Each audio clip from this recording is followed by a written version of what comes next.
I am going to talk about Wonder Woman. I wake up before sun rises.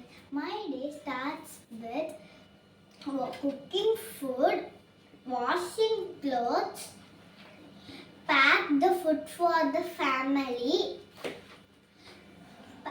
getting children ready for the school, myself getting ready for the office work. A working woman balances both personal life and official life as well. Reaches home by sunset.